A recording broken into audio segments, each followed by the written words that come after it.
सुरासुरैर्वन्दितपादपद्मम् लोके जरारुग्भयमृत्युनाशनं दातारमीशं विविधौषधीनां शङ्खं चक्रं जलौकां दधतं मृतघटं चारुदोर्भिश्चतुर्भिः सूक्ष्मस्वच्छातिहृद्यं शुकपरिविलसन् मौलिमम्भोजनेत्रं कालाम्भोदोज्ज्वलाङ्गं कटितटविलसच्चारुपीताम्बराढ्यं वन्दे धन्वन्तरीतं निखिलगदवन् प्रौढदावाग्निलीलं प्रौढदावाग्निलीलं प्रौढदावाग्निलीलम्। प्रणाम सभी लोगों को। मैं वैद्य अरविंद पाठक आप सभी लोग का स्वागत करता हूं। आइए आज हम लोग अष्टांग हृदयम का उत्तर स्थान का 22वां अध्याय मुख रोग प्रतिशत अध्याय पढ़ते हैं। इसका हमें 42 नंबर का श्लोक पढ़ना है। मैं आदरणीय महेंद्र सर से रिक्वेस्ट करूंगा कि आप कृपया पढ़िए। एक मिनट में लेके आता हूँ यहाँ पे। हाँ, 42 नंबर का पढ़ना है, वातज जिह्वा रोग। जी सर। हाँ सर, नमस्कार जी। प्रणाम सर। कुर्याद बातोष्टिकोपोक्तं कंटिकीषु अम्लात्मसु। बोलिए सब लोग। कुपोक्तं कंटकैव नीलात्मसु जिह्वायां पित्तजातेषु घृष्टेषु रुद्रे श्रुति। जिह्वायां पित्तजातेषु घृष्टेषु रुधिरे श्रुते प्रतिसारणगण्डूषु नावनं मधुरैहितम्। प्रतिसारणगण्डूषनावनं मधुरैर्हितम्। जी, इसका हिंदी वाला पढ़ते हैं। एक मिनट में लेके आता हूँ। वातज और पित्तज वाला पढ़ना है, 42 43।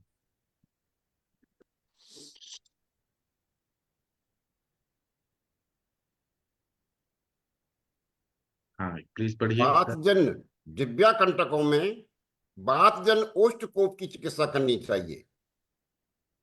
पित्तजन्य जिह्वा कंटकों में रगड़ने से रक्त के बह जाने पर मधुर द्रव्यों से प्रसारण गंडूस और नस्य हितकारी है। जी, बहुत अच्छा पढ़ा आपने सर। वातजन्य जिह्वा कंटक जब होता है तो वातजन्य ओष्ठकोप की चिकित्सा यहाँ पे करना है। जो ओष्ठ प्रकोप की जो चिकित्सा है वही यहाँ पे करना है, स्नेहन स्वेदन वगैरह। और पित्तजन्य कंटक, पित्तज जिह्वा कंटक है तो उसको रगड़ने से पहले रक्त प्रच्छान जैसा करना है, रक्त बह निकाल देना है, फिर मधुर द्रव्यों से प्रतिसारण करना है, गंडुश करना है और नस्य करना है। इसकी कृपया टीका पढ़ दीजिए संस्कृत में। अरुंधत जी की टीका है। हाँ सर। पढ़िए। जिह्वायाम बा ऊपर का रह गया सर। अच्छा, सॉरी सॉरी सॉरी। हाँ, ये पढ़िए। जिह्वाया वातोत्तेषु कंटकेषु वातोष्ठकोपोक्तं चिकित्सित कुर्यात्। हाँ, जिह्वायाम, यहाँ पे तृतीय एक वचन है। जिह्वा के जो वात से उत्पन्न कंटक रोग है, मतलब वात कंटक है, वात जिह्वा कंटक है, उसमें वातोष्ठ कोप की जो चिकित्सा है वो करनी है। पित्त वाला करिए। जिह्वाया पित्तजातेषु कंटकेषु घृष्टेषु रुद्रे श्रुते प्रतिसारणादि मधुरै हितम्। हाँ, जब पित्तज जिह्वा कंटक है तो वहां पे घर्षण करके प्रच्छान करके रक्त निकालना है और उसमें प्रतिसारण करना है। तो किससे करना है? तो मधुर औषधियों से वो हितकारी है। चलिए जितेंद्र जी, आप कृपया पढ़ेंगे। हाँ सर। तीक्ष्ण वाला। हाँ सर, प्रणाम सर। प्रणाम सर। हाँ पढ़िए। तीक्ष्णे कपथे द्वयं च सर्षपतृषणादिभिः कपोत्थेष्वेवं च सरसपपत्रेष्यूष्णादिभिः। चलिए नभे जीव रुके नभे रुके रुके जीव रुके रुके पहले ये पढ़ लीजिए, हिंदी वाला पढ़िए। सर कफजन्य। कफजन्य जिह्वा कंटक में सरसों और त्रिकोटी आदि तीक्ष्ण द्रव्यों से प्रतिसारण करे। हाँ, तो कफजन्य है तो कफ निकालने इसलिए सरसों और त्रिकटु आदि तीक्ष्ण द्रव्यों से प्रतिसारण करना है। इसका टीका पढ़ दीजिए। सर पढ़िए। कफोत्वेश्व कफथस्व एव तीक्ष्ण सरसपादि भी प्रतिसारणादि हितम। जी, कफोत्थे मतलब कफोत जो जिह्वा कंटक है उसमें तीक्ष्ण सर्षप आदि से प्रतिसारण करने के लिए हितकारी होते हैं। चलिए 44 नंबर का श्लोक है। प्रदीप सर, महाजन सर, कोई पढ़िए प्लीज। प्रणाम सर। हाँ प्रणाम सर, पढ़िए। नवे जीवाल से अपि एवं तु त्वं तु शस्त्रेण च स्पर्शेत् नभे जिह्वालसे यप्यवं एवं तु शस्त्रेण शस्त्रेण न स्पृशेत्। स्पर्शेत्। जी, इसका हिंदी वाला पढ़िए। हाँ जी। नूतन जीवालस्य में भी यही उपयुक्त चिकित्सा करें, इसमें शस्त्र उपचार ना करें। जी, नूतन जीवालस नाम का रोग है उसमें यही चिकित्सा करना है, इसमें शस्त्र उपचार नहीं करना है। और पुरातन अलस रोग असाध्य है, नूतन साध्य है। इसकी टीका पढ़ दीजिए सर 44 का। हाँ जी। नवे च जीवा अलसे एष एवोपक्रम किंतु शस्त्रेण न स्पर्शेत् एतत् युक्त्या च पूर्वेशा शस्त्रस्पर्शन कार्यम इति अनुज्ञ। हाँ, नया जो जीवालसक है उसमें भी यही चिकित्सा करना है। उसमें शस्त्र वाला जो है, शस्त्र से चिकित्सा नहीं हो सकता है, उसको नहीं स्पर्श करना है। और जो शस्त्र स्पर्शन चिकित्सा है वो युक्ति पूर्वक करना है, जैसे पहले कहा है, तो वो ज्यादा फायदा होता है। चलिए 45 नंबर का जो श्लोक है कोई पढ़ दीजिए। कौन पढ़ेगा? प्रणाम सर, पढ़ती हूँ मैं सर। अच्छा, आप पढ़िए, सविता मैडम पढ़िए। हाँ, प्रणाम सभी को। उन्नम्य जिह्वामाकृष्टां बडिशेनाधिजिह्विकाम् पुण्यं जिह्वामाकृष्टं सेनादिजिह्विकाम् छेदयेन्मण्डलाग्रेण तीक्ष्णौष्णैर्घर्षणादि च छेदयेन्मण्डलाग्रेण तीक्ष्णोष्णे घर्षणादि च। तो इसका हम हिंदी वाला पढ़ते हैं 45 का। अधिजिह्वा की चिकित्सा। हाँ, पढ़िए। अधिजिह्विका में बड़ीश शस्त्र से खींचकर जिह्वा को ऊंचा करके मंडलाग्र शस्त्र से काट देवे। तीक्ष्ण और उष्ण द्रव्यों से रगड़े, मरीच आदि द्रव्यों से रगड़े। हाँ, अधिजिह्विका जो है उसमें बड़ी शस्त्र से खींच देना है, जीवा को ऊंचा करना है, मंडलाग्र शस्त्र से काट देना है। अधिजीविका उसमें एक ज्यादा ग्रोथ है। और तीक्ष्ण और उष्ण द्रव्यों से मरीच आदि से रगड़ना है कि वो फिर से ग्रोथ ना हो, जो है वो निकल जाए। चलिए इसका पढ़िए हिंदी संस्कृत। हाँ, अधिजिह्विका बडिशेनाकृष्टा मंडलाग्रेण छेदये किं कृत्वा उन्नम्य जिह्वा तीक्ष्णोष्णै घर्षणादि च कार्यम्। अधिजीविका में बड़ी यंत्र से उसको खींच के मंडलाग्र शस्त्र से छेदन कर देना है। किस तरह से करना है? तो उन्नम्य जिह्वा, जीवा को ऊपर उठा के, और उसके बाद में तीक्ष्ण औषधियों से घर्षण आदि कार्य करना है। चलिए पढ़िए, कोई और पढ़िए। उपजिह्वाम। नमस्कार सर। दिव्यां परिस्राव यवक्षारेण घर्षयेत्। उपजिह्वा में इसका हिंदी वाला पढ़ लेते हैं। उपजिह्वा का चिकित्सा। मनीषा मैडम पढ़िए। उपजिह्वा में शस्त्र अंगुली शस्त्र का सागौन के पत्ते आदि से रक्त का स्त्राव करके यवक्षार से रगड़ें। वक्तव्य: उपजिह्वा काम शाकपत्रेणांगुली प्लेषेण व परिस्रा परिस्रावम्य यवक्षार प्रतिसारयेत्। जी हाँ, सर। उपजिह्वा में शस्त्र, अंगुली शस्त्र या सागौन के पत्ते आदि से रक्त का स्त्राव करके यवक्षार से रगड़ना है। उपजीविका में शाक पत्र से या अंगुली शस्त्र से रक्त को निकाल के यवक्षार से प्रतिसारण करना है। इसकी टीका पढ़ दीजिए प्लीज। जी सर। उपजिह्वा शस्त्र, उपजिह्वा शस्त्रेण परिस्राव्य यवक्षारेण घर्षयेत्।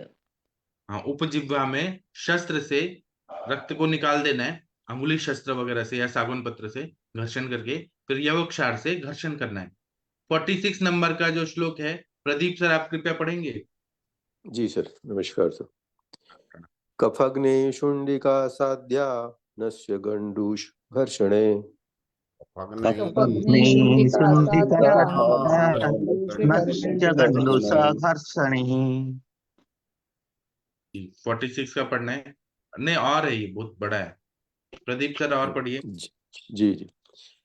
एवारुभोज प्रतिमं वृद्धायामसिरात ततम्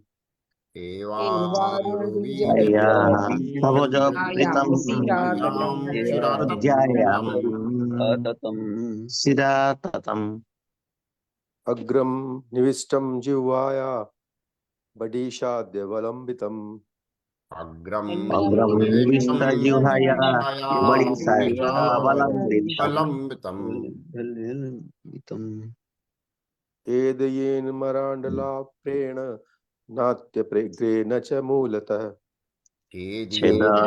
मंडलाग्रेण नाट्यग्रेण च मूलतः। छेदे अत्यस्रक्ष्यान मृत्युहीने व्याधि विवर्धते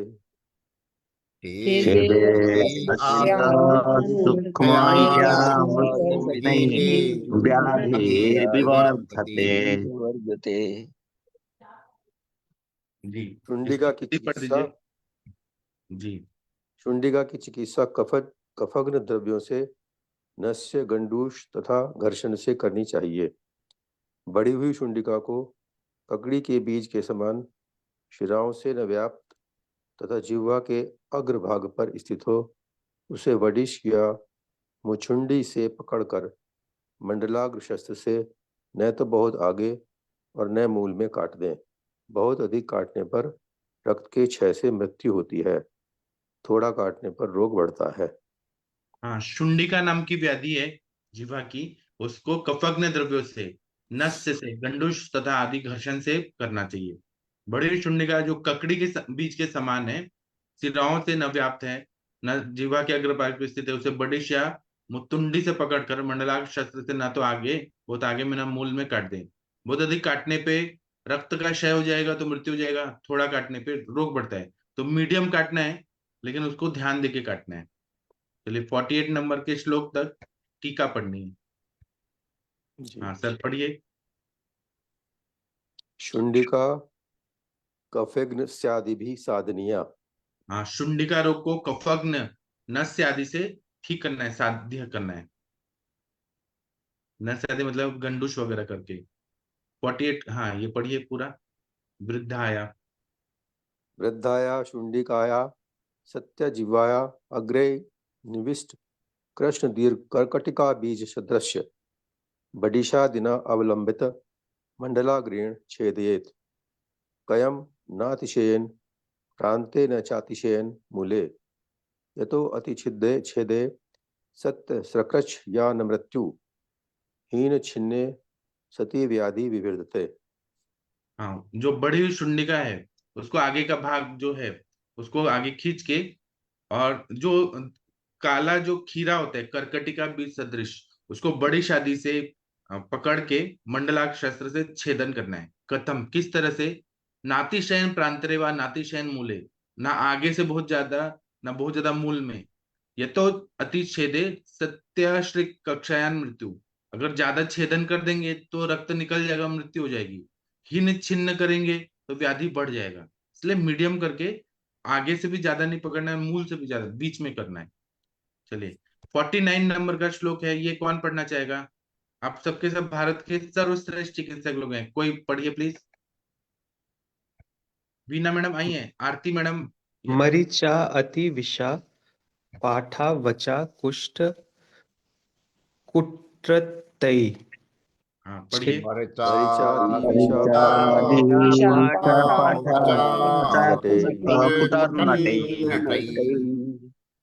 चित्राया सपटुक्षौद्रैर्घर्षरं कवलः पुनः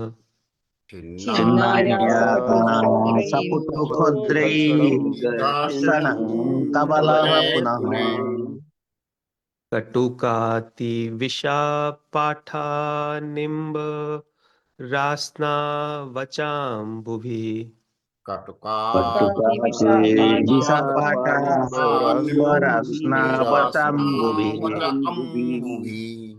बहुत अच्छा पढ़ा।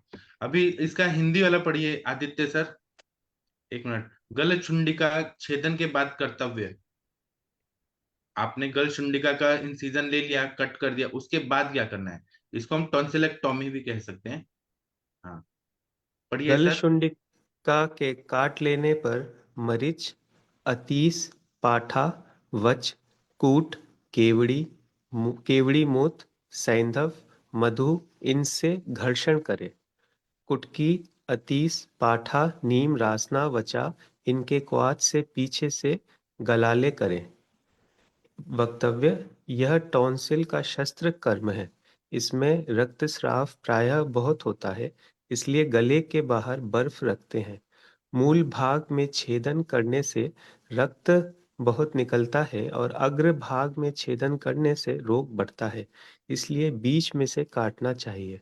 हाँ गल चुंडिका जब काट लेते हैं, इतना बढ़िया बताया ये टॉन्सिलेक्टोमी के पोस्ट ऑपरेटिव क्या क्या करना है। तो मरीच लेना है, काली मिर्च, विषा, पाठा, वचा, कूट, कुष्ठ वनस्पति होता है, केवड़ी मोथा, सेंधव और मधु से घर्षण करना है। वहां पे घर्षण करने से क्या होगा कि जो एक्स्ट्रा चीजें वो सब निकल जाएगा। और फिर गार्गलिंग करना है, तो कुटकी, अतिविषा, सब एंटीबायोटिक है। कुटकी, अतिविषा, पाठा, नीम, रासना और वचा, इनका काढ़ा बनाना है और गार्गलिंग करना है। तो ये पूरा मतलब वहां पे हीलिंग भी कर देगा और एंटीबायोटिक भी है। ये टॉन्सिल का शस्त्रकर्म है। इसमें रक्तस्राव प्रायः बहुत होता है, इसलिए गले के बाहर बर्फ रखते हैं। मूल भाग में छेदन करने से बहुत रक्त निकलता है और अग्रभाग में छेदन करने से रोग बढ़ता है, इसलिए बीच से काटना चाहिए, ऐसा आचार्य ने बताया। चलिए इसकी टीका पर दीजिए। छिन्नाया छिन्नाया मरीचादिभिः सैन्धवे समैन्धवे शौद्र्यघर्षणं कवल कटुकादि क्वाथेन। हाँ छिन्नायाम जो हमने ये किया है, टॉन्सिलेक्टोमी किया है, गल चंडिका निकाला है, तो मरीच आदि और सेंधव डाल के और मधु डाल के घर्षण करना है, कवल करना है कुटकी आदि के क्वाथ से। चलिए 50 नंबर का श्लोक है, कृपया कोई पढ़ दीजिए। पढ़िए पढ़िए। आरती मैडम आप पढ़ेंगी? वीना मैडम आई हैं, प्लीज कोई पढ़ दीजिए। सतेश जी आप पढ़ेंगे या हरिहर सर? Yes sir. संगाते पुपुटे कुर्मे विलिख्ययोम समाचरेत।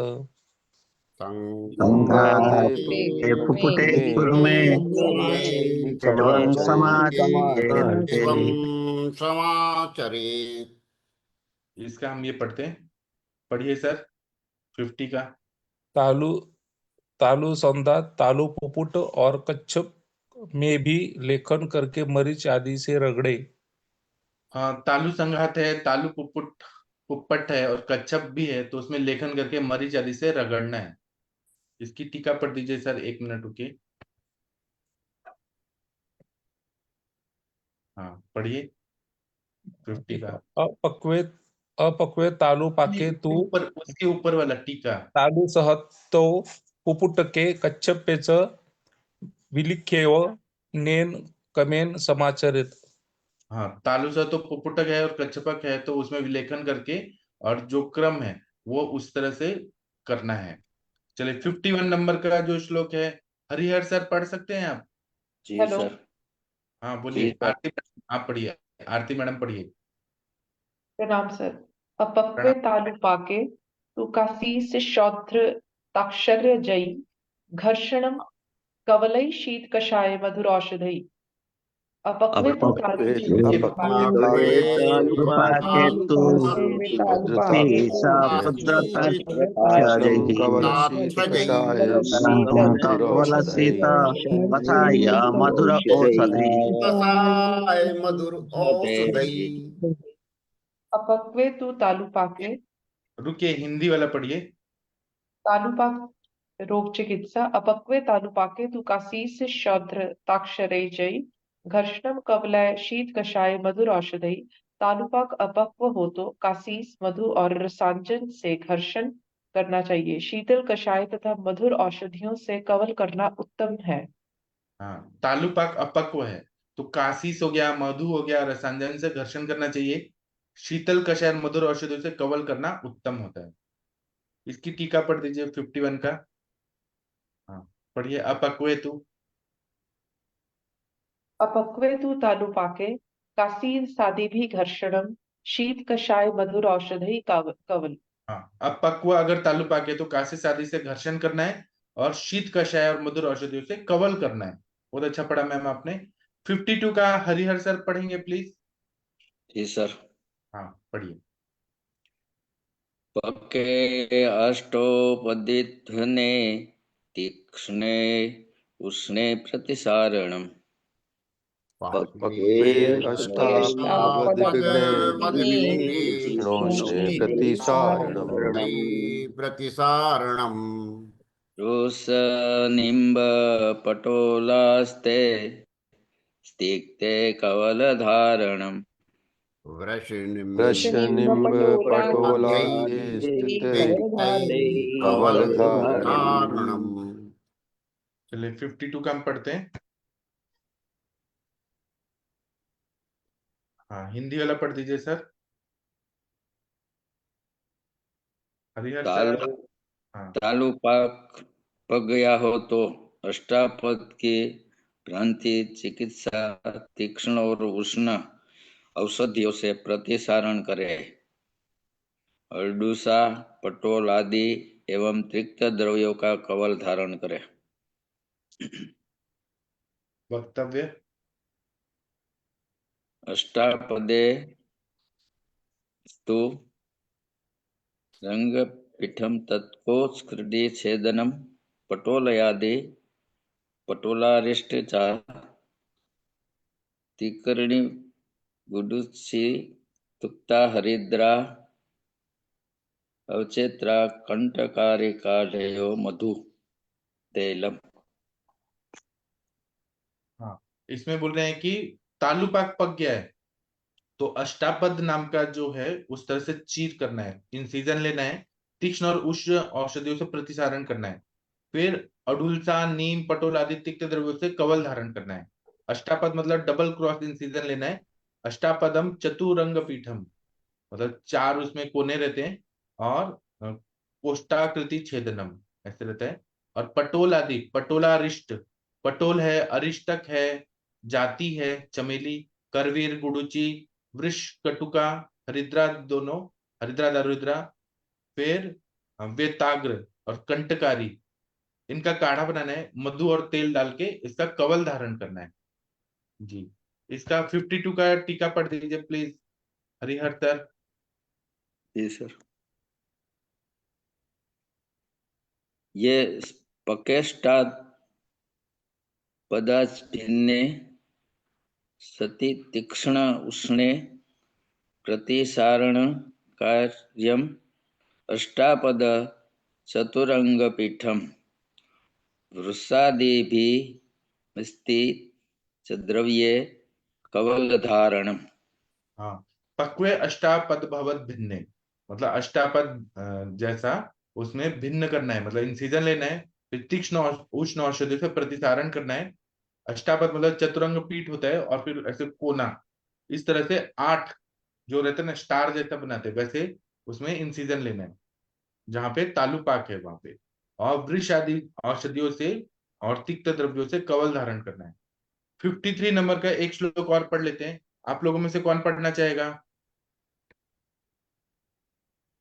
तालुशोषे तव तृष्णस्य सर्पिरुत्र भक्तिकम् पढ़िए। तालुशोषे तृष्णस्य सर्पी रुद्रभक्तिकम् कनाशुण्ठीश्रितं पानम्लै गण्डूषधारणम्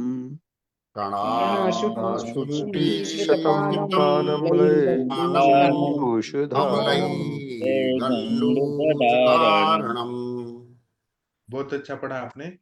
इसका तालुशोष की चिकित्सा हिंदी पढ़ दीजिए। एक और है श्लोक, एक श्लोक और है। धनवा मास सरसा स्निग्धा क्षीर सर्पिश्च नावनम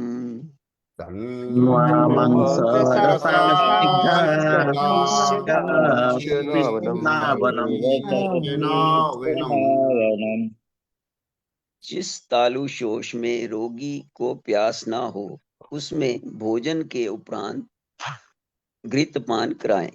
पिपली और सौंठ से पकाया जल पीने को देवें। कांजी आदि अम्ल द्रव्यों का गंडूष धारण करें। स्निग्ध जांगल मांस रस देवें।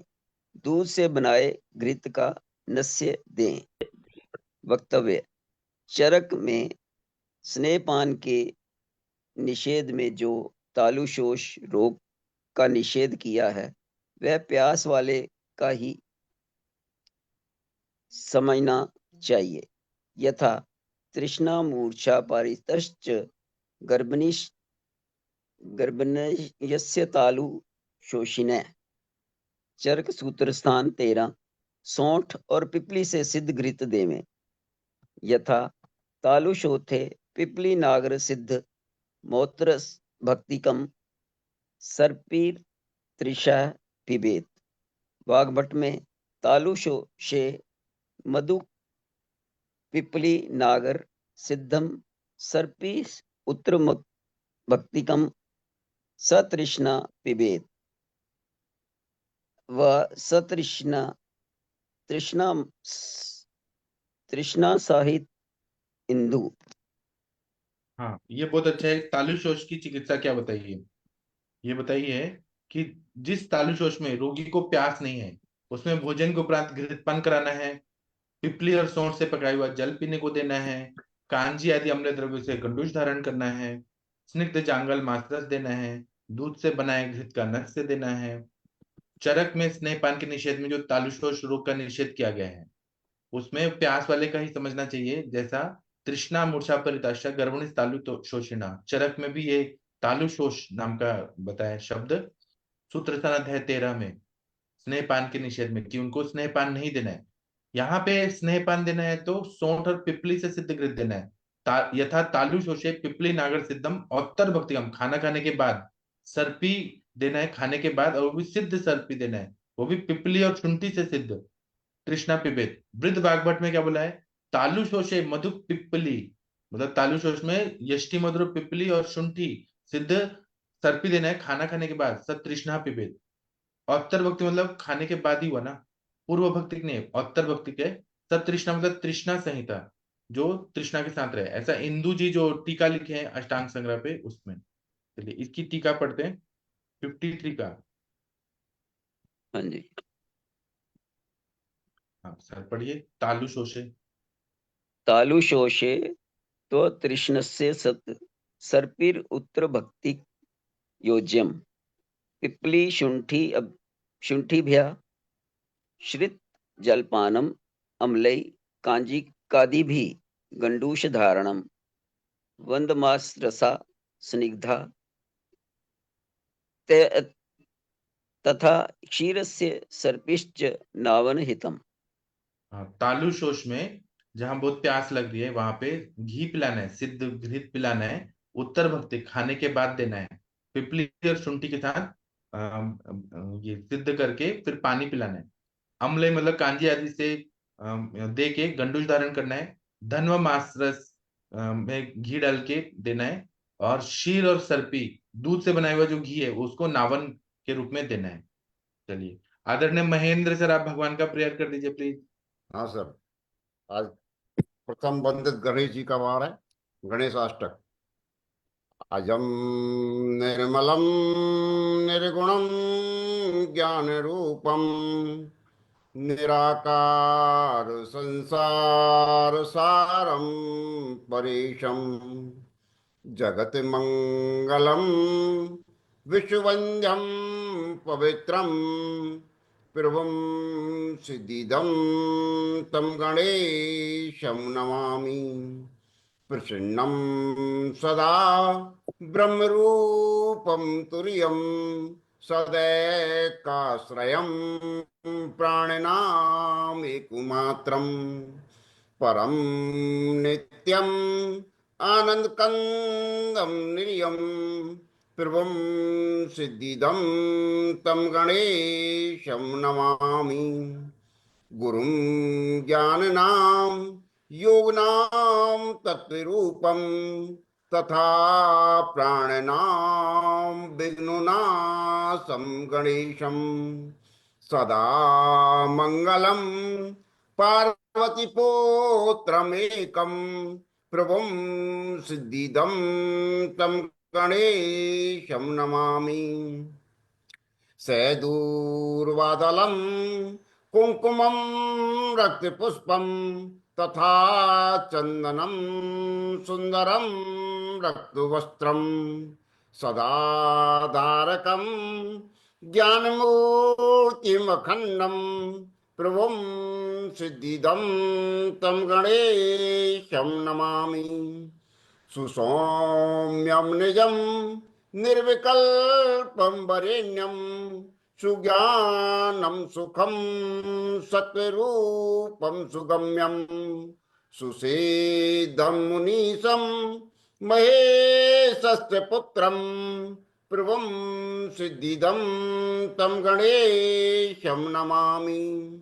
सदा ध्यायमाना गणेशस्य देवा तथा प्रार्थयन्तश्च वेदा गणेशं गणेशाश्रये सन्ति जीवा समस्ता प्रभुं सिद्धिदं तं गणेशं नमामि। प्रभुं धर्मकामार्थं मोक्षप्रदं तं पुनः पुत्रदं ज्ञानदं सर्वदं च तथा साधकं सर्वकामप्रदं च प्रभुं सिद्धिदं तं गणेशं नमामि। ऐं त्वां सदा प्रार्थये भो गणेश प्रसन्नो भवन् सर्वदा बुद्धिनाथो परम दर्शनम माम ददातु अनंत प्रभुं सिद्धिदं तं गणेशं नमामि। प्रातः काले शुचि भूत्वा ये पठन्ति नरासुरा श्री गणेशाष्टकं श्रोतं सुखदं मोक्षदं भवेत्। गणेश जी सभी की कामनाओं को पूरा करें। बहुत बहुत धन्यवाद सभी का। जी, अब हम शाम को 7 बजे मिलेंगे और रात को 9 बजे मिलेंगे। तब तक के लिए आज्ञा दीजिए। थैंक यू, प्रणाम सभी लोगों को। आप लोग का दिन शुभ हो। प्रणाम सभी लोगों को। नमस्कार।